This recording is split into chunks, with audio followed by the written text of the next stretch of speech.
Seattle-founded nonprofit called ZGiRLS is working to close the confidence gap among young women.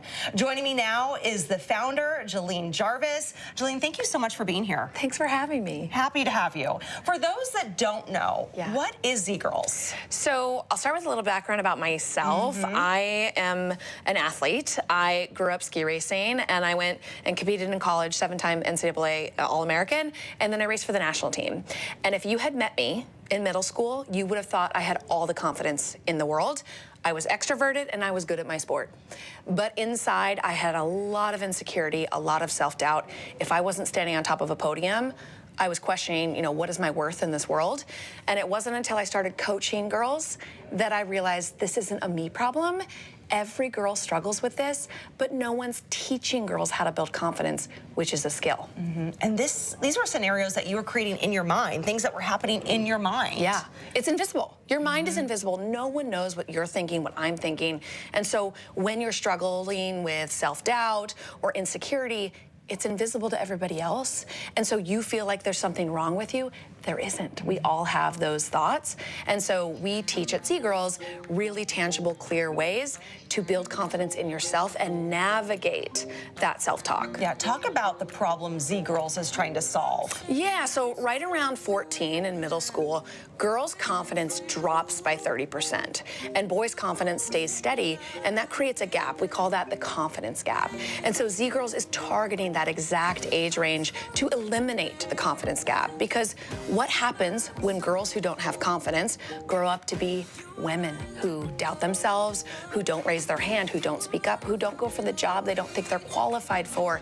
It really plays out so much later in life, so we're trying to tackle it right before the problem starts. Yeah, you have found that there is a long-term impact from not tackling it early on. Yeah, exactly. I mean, we've been doing this for 11 years, so we have a lot of girls that have been through our program, over 6,500 girls, but it's not enough. There's still so many girls that need these tools, because once you learn them, you have them for the rest of your life. You get them. You learn to ride the bike. So now it's up to you to go and ride it and build confidence in yourself. Talk about the program, because you pull in professional female athletes to help with your program and help, close this confidence gap. Yeah, so all of our skills are rooted in psychology, and they're really tangible, easy to understand, and they're taught by athletes, as you said, because these are women that are the best in the world at what they do, and they also struggle with this. There's nothing wrong with these girls, because we all are not immune to having this self-doubt, this insecurity, these thoughts in our head.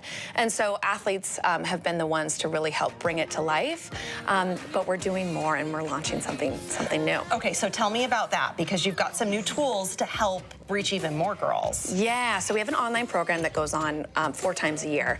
But what we're hearing from our community is, we need you to come to us.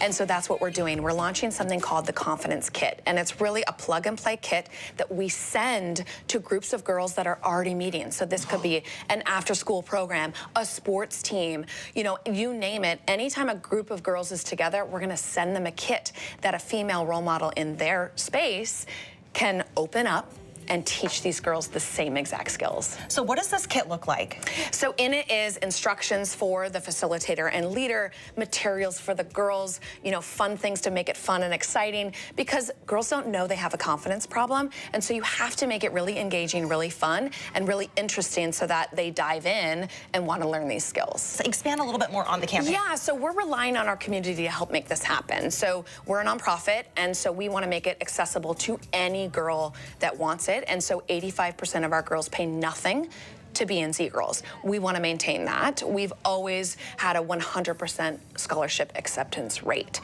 So we're inviting our community through December 31st to go to ZGiRLS, donate, to help fund this for groups of girls that need the funding to get the kit sent to them. What is next for ZGiRLS after this? Do you have other plans? Because I feel like this is a big one, but I feel like you're always working and thinking of the next thing. Always working and thinking about how we can scale and grow this to make it reach more girls.